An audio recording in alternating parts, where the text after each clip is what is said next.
এক এক করে আজকে সবাই আমাদের বাড়ি ছেড়ে চলে যাচ্ছে। প্রথমে গেল পারি, মানে আমার ছোট ননদ, ও যাবে ওর দিদন বাড়িতে। আর কোথাও যাওয়ার আগে সব সময় আমাদের বাড়ির বাচ্চারা বড়দেরকে প্রণাম করেই যায়। আর দেখো ওরা বেরোতে না বেরোতে এদিকে আমার দেওর আর এদিকে আর এক ননদও চলে যাচ্ছে বাড়ি। ওরাও দুই ভাই বোন দুজনের জন্য ঘুরতে এসেছিল আমাদের বাড়িতে, এখন বাড়ি ফিরছে।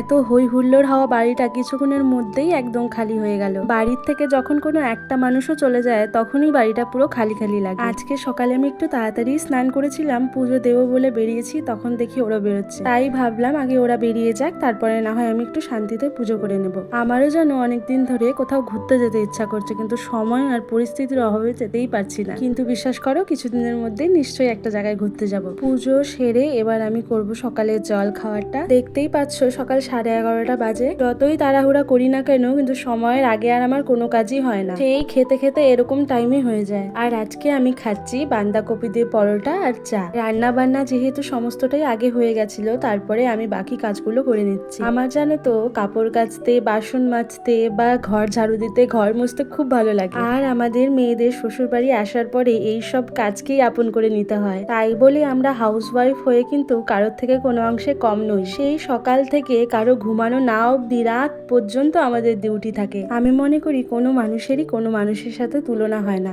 সবাই সবার মতো আলাদা। আমার মেয়ের একটা অভ্যাস রয়েছে, জানি না এটা ভালো অভ্যাস কি খারাপ অভ্যাস, কিন্তু এই অভ্যাসটা ছোটবেলায় আমারও ছিল। তখনই কেউ বাড়ির থেকে বেরোবে তখন তার সাথে যাওয়ার জন্য বায়না করা। তাই ওকে থামানোর জন্য আমি ওকে দোকানে নিয়ে এসে একটু একটু কুরকুরে উরকুরে কিনে দিলাম। জানি খাবারগুলো একটু আনহেলদি, কিন্তু কিছু করার নেই। বাচ্চাদের জিদের আগে আমাদের মা বাবাদের কিন্তু হার মানতেই হয়। দুপুরের খাবারগুলো বেঁচে ছিল বলে রাত্রে সেরকম রান্নার চাপ ছিল না, শুধুমাত্র রুটিই করেছিলাম। তাহলে আজকের জন্য এতটুকুই, আবার দেখা হবে অন্য কোনো নতুন ব্লগ ভিডিওর মাধ্যমে। সবাই ভালো থেকো, সুস্থ থাকো, টাটা।